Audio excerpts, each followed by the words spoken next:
तो चलिए दोस्तों, आज की इस कहानी को हम शुरू करते हैं और सबसे पहले कहानी का टाइटल देखते हैं। कहानी का टाइटल है रमेश एंड सीमा। तो दोस्तों, ये आज की इस कहानी का टाइटल है, शीर्षक है, और अब मैं इसे पढ़ना शुरू करता हूँ।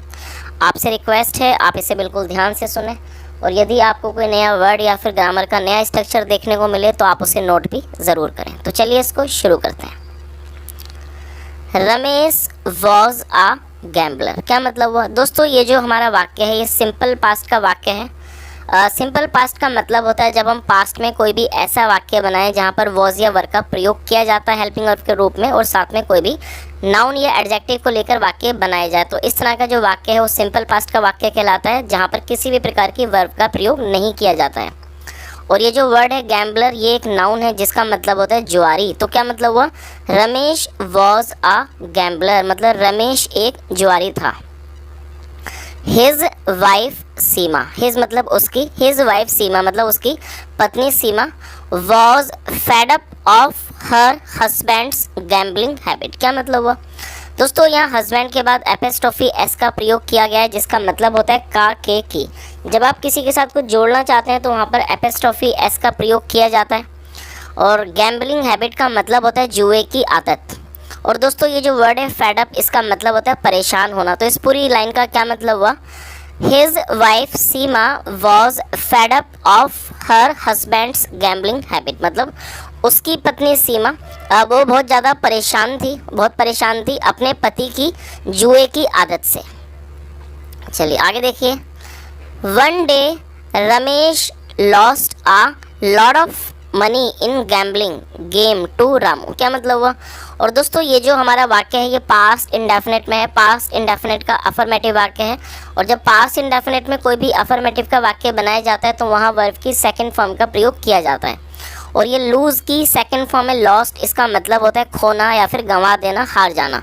तो क्या मतलब हुआ? वन डे एक दिन, रमेश रमेश हार गया, अ लॉट ऑफ मनी बहुत सारे पैसे, इन गैम्बलिंग गेम मतलब जुए के खेल में, टू रामू से। तो इस पूरी लाइन का क्या मतलब हुआ? One day Ramesh lost a lot of money in gambling game to Ramu, मतलब एक दिन रमेश जुए के खेल में बहुत सारे पैसे हार गया रामू से।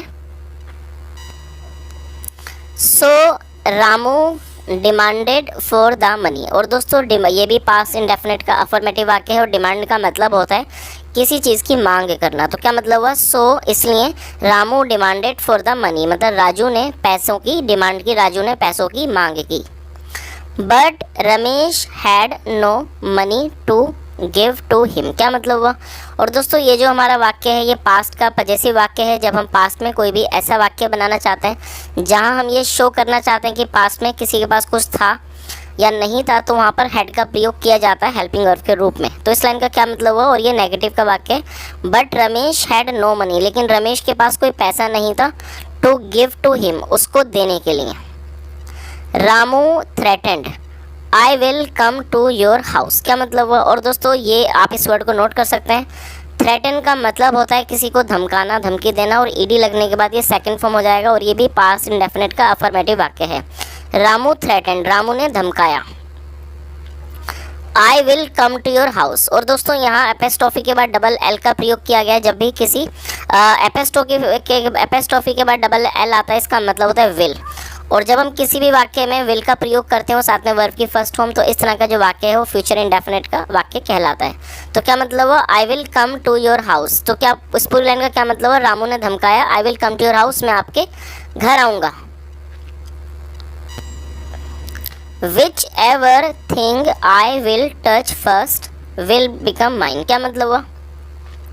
विच एवर का मतलब होता है जो भी, थिंग मतलब चीज़, जो भी चीज़, आई विल टच मतलब जो भी चीज़ को मैं स्पर्श करूँगा या छूँगा फर्स्ट पहले, विल बिकम माइन वो मेरी हो जाएगी। तो इस पूरी लाइन का क्या मतलब हुआ?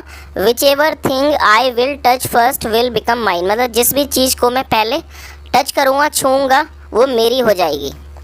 Ramesh did not know what to do. और दोस्तों, ये जो वाक्य है रमेश डिड नॉट नो, आप इसका जो स्ट्रक्चर है, आप इसे नोट कर सकते हैं। ये पास्ट इंडेफिनिट का नेगेटिव वाक्य है।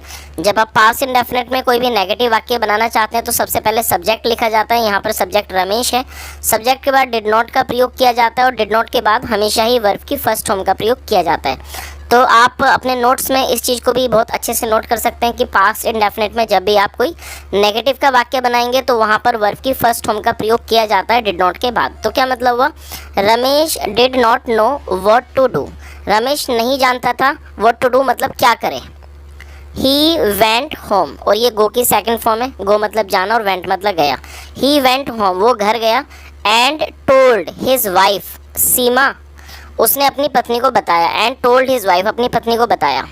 सीमा थॉट अबाउट इट, और ये थिंक की सेकंड फॉर्म है। थिंक मतलब सोचना और थॉट मतलब सोचा। सीमा थॉट अबाउट इट, सीमा ने इस बारे में सोचा। शी सेड, उसने कहा। आई विल हेल्प यू, मैं आपकी मदद करूंगी। ओनली, सिर्फ तभी। ओनली इफ मतलब सिर्फ तभी।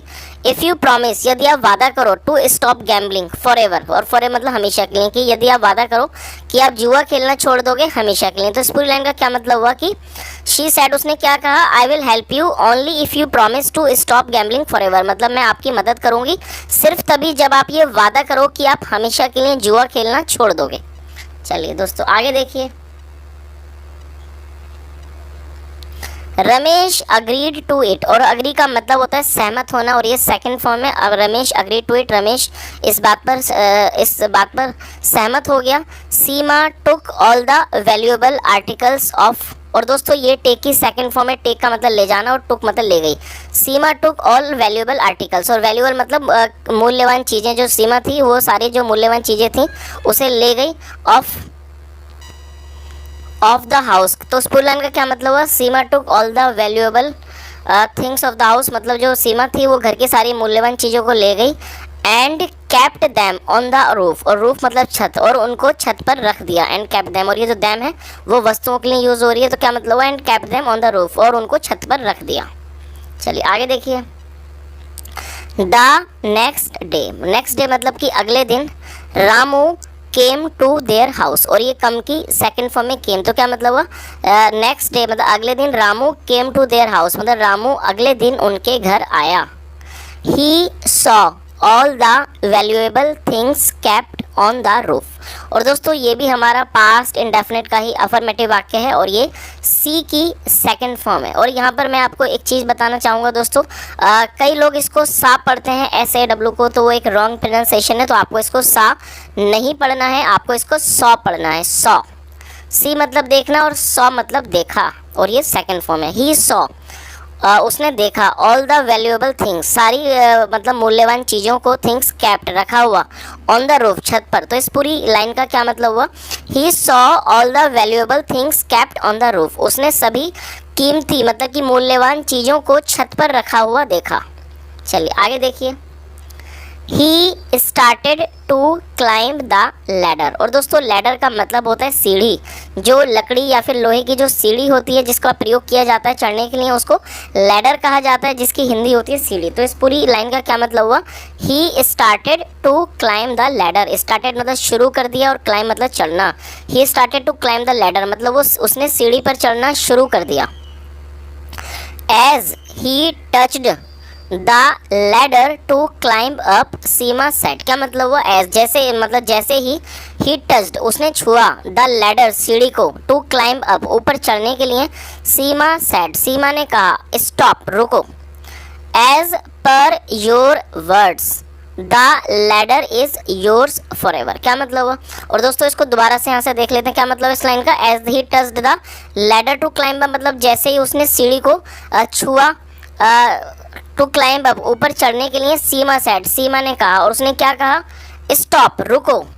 As per your words, as per your words मतलब आपके शब्दों के अनुसार, या मतलब आपके अनुसार। The ladder is yours forever, क्या मतलब हुआ, the ladder is yours forever, जो लैडर है सीढ़ी है वो आपकी है हमेशा के लिए। बिकॉज क्योंकि, यू टच्ड इट फर्स्ट क्योंकि आपने इसे पहले छुआ। नाउ अब, you may take the ladder, क्या मतलब? और दोस्तों इस वाक्य में मे का प्रयोग किया गया है। मे का प्रयोग जब किया जाता है जब हम किसी व्यक्ति को कोई काम करने की परमिशन देते हैं, इजाज़त देते हैं, आज्ञा देते हैं, तो वहाँ पर मे का प्रयोग किया जाता है किसी व्यक्ति को कोई भी परमिशन देने के लिए। तो आप इस चीज़ को भी नोट कर सकते हैं। तो क्या मतलब हुआ? नाउ अब you may take the ladder, अब आप सीढ़ी को ले जा सकते हैं। तो दोस्तों यहाँ तक आपको कहानी बहुत अच्छे से समझ आ गई होगी। एक बार मैं दोबारा से इसको समराइज़ कर देता हूँ ताकि आप कहानी को समझ सकें। जैसे आपने इस कहानी में देखा कि जो व्यक्ति था रमेश, जिसे जुए की एक बुरी आदत थी, वो जुए में काफ़ी पैसे हार गया। और जब जो दूसरा व्यक्ति था रामू, उसने ये कहा कि अब मैं आपके घर आऊँगा और जो भी चीज़ मैं पहले छूऊंगा वो मतलब जिसको मैं टच करूंगा वो चीज़ मेरी हो जाएगी। और ये बात उसने अपनी वाइफ को बताई और जो उसकी पत्नी ने उसको ये समझाया कि ठीक है आप अपनी बुरी आदत को छोड़ दो तभी मैं आपकी मदद करूंगी। तो उसकी पत्नी ने जो भी मतलब कीमती सामान था वो छत पर ले जाके रख दिया और वहाँ पर एक सीढ़ी रख दी। तो जब वो व्यक्ति आया रामू नाम का अपने पैसों को कलेक्ट करने के लिए या फिर उन चीज़ों को लेने के लिए, तो सबसे पहले उसने सीढ़ी को छुआ और उसके शब्दों के अनुसार उस रामू ने ये कहा था कि जो चीज़ मैं पहले छूँगा वो मेरी हो जाएगी। तो उसके शब्दों के अनुसार उसने मतलब जब सीढ़ी को पहले छुआ तो उसी के शब्दों के अनुसार वो सीढ़ी उसकी हो गई। तो दोस्तों यहाँ तक मैं उम्मीद करता हूँ कहानी आपको समझ ही आ गई होगी। चलिए अब हम आगे देखते हैं। तो now you may take the ladder, अब उसकी पत्नी ने क्या कहा कि अब आप इस सीढ़ी को ले जा सकते हो। चलिए आगे देखिए। रामू वेंट अवे सैडली, और दोस्तों ये जो वर्ड है सैडली आप इसे नोट कर सकते हैं। सैडली एक एडवर्ब है जिसका मतलब होता है उदासी से, गमगीन तरीके से, उदासी से, और ये एडवर्ब है। एडवर्ब का मतलब होता है ऐसा कोई भी शब्द जो किसी वर्ब की विशेषता को बताए, और ये ज़्यादातर एलवाई पे ख़त्म होते हैं। तो क्या मतलब है? रामू वेंट अवे सैडली, मतलब रामू दूर चला गया, उदास होकर या उदासी से दूर चला गया। And Seema saved her valuables and her husband from gambling, क्या मतलब हुआ? And Seema saved her valuables, और जो सीमा थी और सेव मतलब बचाना, उसने बचा ली हर वैल्यूएबल्स अपनी कीमती चीज़ों को, एंड हर हस्बैंड और अपने पति को भी बचाया, हर हस्बैंड, फ्रॉम गैम्बलिंग जुए से। चलिए अब दोस्तों इस कहानी का जो मॉरल है हम उसे भी एक बार पढ़ लेते हैं, देख लेते हैं इस कहानी का क्या मॉरल है। Do not develop bad habits. दोस्तों ये जो कहानी का जो मॉरल है बहुत ही अच्छा और बहुत ही सुंदर मॉरल है हम सबके लिए। और ये जो हमारा वाक्य है ये एक इम्पेरेटिव वाक्य है, और मैं आपको बताना चाहूँगा इम्पेरेटिव वाक्य का मतलब होता है आदेशात्मक। जब आप कोई भी ऐसा वाक्य बनाते हैं जहाँ पर आप किसी को कोई भी आदेश देते हैं तो इस तरह का जो वाक्य है वो इम्पेरेटिव वाक्य कहलाता है। और यदि आप कोई भी इम्पेरेटिव वाक्य को मतलब नेगेटिव वाक्य बनाना चाहते हैं तो उसकी शुरुआत डू नॉट से की जाती है जहाँ पर सब्जेक्ट को मेंशन नहीं किया जाता है। तो क्या मतलब हुआ इस लाइन का? Do not develop bad habits. Develop मतलब होता है किसी चीज़ का विकास करना, शुरू करना, विकास करना। Do not develop bad habits मतलब कि बुरी आदतों को मत शुरू करो, या कह सकते हैं बुरी आदतों का विकास मत करो, बुरी आदतों को मत डालो। तो दोस्तों ये आज की एक बहुत छोटी सी लेकिन एक बहुत ही अच्छी शिक्षा देने वाली कहानी थी। मैं उम्मीद करता हूँ कहानी आपको अच्छी लगी होगी, और यदि आपको कहानी अच्छी लगी और मेरा पढ़ाने का प्रयास भी आपको पसंद आया हो तो आपसे रिक्वेस्ट है वीडियो को ज़रूर लाइक करें, शेयर करें, चैनल को ज़रूर सब्सक्राइब करें और कमेंट करके ज़रूर बताएं यदि आपका कोई सुझाव हो या कोई आपका कोई भी सुझाव हो, सलाह हो तो आप ज़रूर बताएं कमेंट के माध्यम से। और दोस्तों यदि आपने आज की इस कहानी में कोई भी नया वर्ड या फिर ग्रामर का नया स्ट्रक्चर सीखा हो तो कमेंट के माध्यम से ज़रूर बताएं। यहाँ तक सुनने के लिए thank you so much. Have a nice day and bye.